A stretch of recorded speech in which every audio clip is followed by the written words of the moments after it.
প্রথম ক্লাস করতে যাচ্ছি গণিত ষষ্ঠ শ্রেণী 2025 সালে যারা লেখাপড়া করছো তাদের জন্য এই গণিত বইটি তোমাদেরকে দেওয়া হয়েছে। গণিত ষষ্ঠ শ্রেণী যে বইটি তোমরা দেখতে পাচ্ছ, তো আমরা এই বইটি থেকে আজ অনুশীলনী 1 যে অঙ্কগুলি রয়েছে সেগুলো করতে চেষ্টা করব। আমাদের প্রথম অধ্যায়ে রয়েছে স্বাভাবিক সংখ্যা ও ভগ্নাংশ। এই স্বাভাবিক সংখ্যা ও ভগ্নাংশ 1 পৃষ্ঠা থেকে 38 পৃষ্ঠা পর্যন্ত, 38টি পৃষ্ঠার পূর্ব পর্যন্ত আমাদের রয়েছে। আমরা এই প্রথম অধ্যায়ের অঙ্কগুলো আজ করব। তো প্রথম অধ্যায়ের অঙ্কগুলো করার জন্য আমাদেরকে যে বিষয়গুলো জানতে হবে সেটা হলো, আমরা অবশ্যই চতুর্থ শ্রেণীতে একক, দশক, শতক, হাজার, অযুত, লক্ষ, নিযুত, কোটি এই শব্দগুলো আমরা জেনেছি। তো এই বিষয়গুলো জানলেই আমরা 1 নং অঙ্কটি করতে পারবো। এখানে পৃষ্ঠা নং 6 দেখো লেখা আছে অনুশীলনী 1.1। নিচের সংখ্যাগুলো অঙ্কে লেখো। এখানে কি আছে? কতে আছে 20,070। কত হাজার? 20,070। তো আমরা এই 20,070 কিভাবে লিখবো সেটা দেখো। আমাদেরকে অবশ্যই এর জন্য 20,000-এর জন্য কি করতে হবে? 20,000-এর জন্য এভাবে একক, দশক, শতক, হাজার, অযুত, লক্ষ, নিযুত, কোটি, আমরা কোটি পর্যন্ত জানি।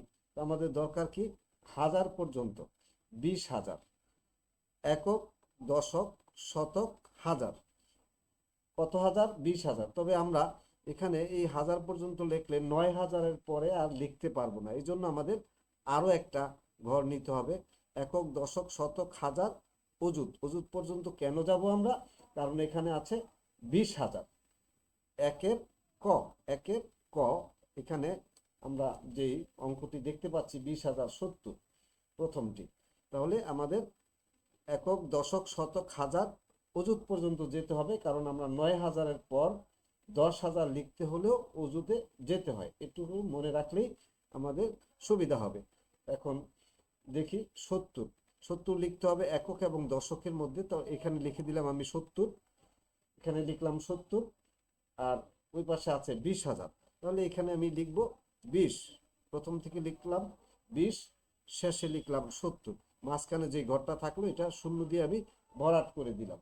এখন আমার এটাই হলো আমার একের ক এর প্রথমটির উত্তর। তো দ্বিতীয়টির উত্তর কি হবে? আমরা দেখি। দ্বিতীয়টি লেখা আছে 30,008। 30,008, এখানে কি লেখা আছে? 30,008। তো 30,008 এটা আমরা কিভাবে লিখব? 30,008 আমরা লিখতে পারি কিভাবে? 30,000, এখানেও আমাদের একক, দশক, শতক, হাজার, অযুত পর্যন্ত যেতে হবে। সর্বশেষ আছে 8। তাহলে এককের ঘরে আমরা 8 দেব। 30,000 প্রথম দিক থেকে আমরা 30 লিখে ফেলবো। লিখলাম। এখন মাঝখানে যে দুইটা ঘর রয়েছে এই দুইটা শূন্য দিয়ে ভরাট করে দেব। এটাই হলো আমাদের 30,008। এরপর আমাদের আছে 55,400। তো 55,000 আবারও 9,000-এর পর থাকলেই আমাদের অযুতের ঘর পর্যন্ত যেতে হবে। তাহলে একক, দশক, শতক, হাজার, অযুত 55,400।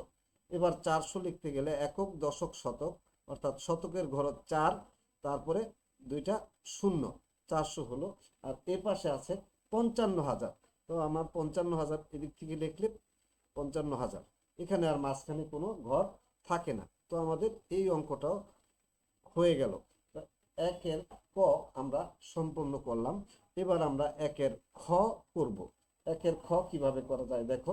একের খ যদি আমরা করতে চাই, আমাদের ঠিক একইভাবে দেখতে হবে কি লেখা আছে। 4,05,000, 4,05,000, 4,05,000, 4,05,000 যদি আমরা চিন্তা করি তো 4,05,000 কিভাবে হয়? 4,05,000 লক্ষ, 4 লক্ষ, তো আমরা 9 লক্ষ পর্যন্ত লিখতে পারবো। তাহলে একক, দশক, শতক, হাজার, অযুত, লক্ষ, যেহেতু 4 লক্ষ তাহলে আমাদের আর ঘর বাড়াইতে হবে না।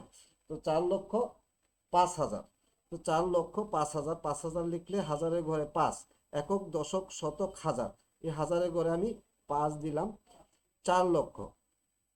একক দশক শতক হাজার অযুত লক্ষ, লক্ষর ঘরে আমি দেব 4। মাঝখানে যে একটা ঘর থাকলো এটা শূন্য দিয়ে আমার ভরাট করে দিতে হবে, আর বাকিগুলো সব শূন্য হবে। এইভাবেই আমরা 4,05,000 লিখলাম। এটা হলো খ।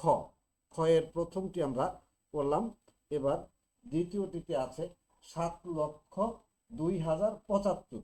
এখানেও আমরা 9 লক্ষ পর্যন্ত লিখতে পারবো। 10 লক্ষ হলে এক ঘর বাড়াইতে হয়। তাহলে আমরা 9 লক্ষ না, এখানে আছে 7 লক্ষ, এটাও লিখতে পারি ঠিক আগের মতোই। একক দশক শতক হাজার অযুত লক্ষ। এই 7 লক্ষের জায়গায় আমরা 7 লিখে দিলাম। শেষে আছে কত? 7,02,075। কয় হাজার? 2000। তো হাজারের ঘরে 2, একক দশক শতক হাজার, হাজারের ঘরে আমি 2 দিলাম। তারপরে 2075, 75 কোথায় হবে? একক এবং দশকের ঘরে। তাহলে এই শেষে লিখলাম আমি 75। তাহলে মাঝখানে যেই ঘরগুলো আছে এগুলো শূন্য দিয়ে আমি ভরাট করে দিলাম। এই হলো আমার 7,02,075। তারপর আমরা যেই গ আছে, গ করতে যাচ্ছি। গতে কি আছে? আমাদের গতে আছে 76,09,070। একটা জিনিস লক্ষ্য করো, 76 লক্ষ। আমরা কিন্তু লক্ষ কখনোই 76 লক্ষ লিখতে পারবো না। লক্ষের ঘরে আমরা 9 লক্ষ পর্যন্ত লিখতে পারবো। তাহলে 76,09,070, 76,09,070। তাহলে আমাদের লক্ষর ঘর পার হয়ে আরো এক ঘর যেতে হবে।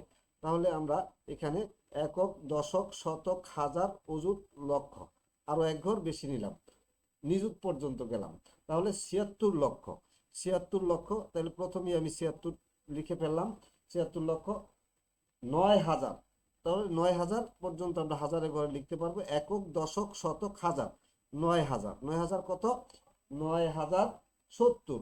70 একক এবং দশকের মধ্যে, একক দশক এই লিখলাম আমরা 70। তাহলে মাঝখানের ঘরগুলো আমাদের শূন্য দিতে হবে। এই হলো 76,09,070।